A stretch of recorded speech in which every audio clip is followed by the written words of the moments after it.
കേറി കേറി കേറി കേറി കേറി ഞാൻ കത്തും. ഓണച്ചേട്ടെന്ന് പറഞ്ഞ ഒത്തിരി ബഹളോ മാരോ ഒക്കെ വേണ്ടേ?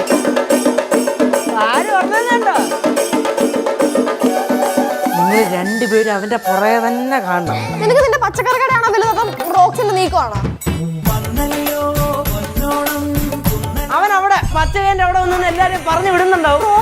ഈ എപ്പിസോഡിന്റെ പ്രമോല് ഹരിത വന്നിട്ടുണ്ട്. എന്തായാലും പാലക്കാടുകാരി പോയപ്പോഴത്തേക്ക് ഹരിത വന്നിട്ടുണ്ട്. കേശുവിന് നായികമാരുടെ ഒരു കളക്ഷൻ തന്നെ വന്നുകൊണ്ടിരിക്കുകയാണ്. എല്ലാ എപ്പിസോഡിലും കേശുവിന് പുതിയ പുതിയ നായികമാരെ കൊണ്ടുവരുന്നുണ്ട്. എന്തായാലും എനിക്ക് തോന്നുന്നു മെർലിൻ ഉണ്ടായിരുന്നെങ്കിൽ കുറച്ചുകൂടെ ബെറ്റർ ആയതിനെ തോന്നണം.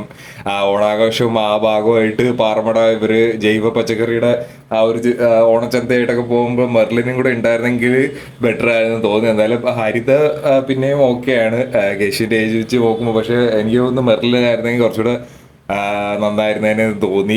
എന്തായാലും ബാലുവച്ചൻ എനിക്ക് തോന്നുന്നു തിരുവോണം എപ്പിസോഡിലേക്ക് എത്തുന്ന രീതിയിലാണ് പ്ലാൻ ചെയ്തിരിക്കുന്നതെന്നാണ് ഇപ്പം കിട്ടുന്ന ഇൻഫർമേഷൻ. ബാലുവച്ചൻ എന്തായാലും എപ്പിസോഡിൽ കാണുന്ന ഒരു ഏകദേശം ഇൻഫർമേഷൻ അവിടെ നിന്ന് കിട്ടിയിട്ടുണ്ട്. തിരുവോണത്തിന്റെ എപ്പിസോഡിൽ കാണുമെന്ന് തോന്നുന്നുണ്ട്. പിന്നെ ഷിബു എന്തായാലും ഇത് കുളമാക്കാനായിട്ട് അവിടെ ഇവിടെയൊക്കെ വന്നിരിക്കുന്നതായിട്ട് പ്രൊമോയിൽ കാണിക്കുന്നുണ്ട്. എന്തായാലും എപ്പിസോഡിൽ നല്ല രീതിയിലുള്ള ഫണ്ട് വരാനുള്ള എല്ലാ സാധ്യതയുണ്ട്.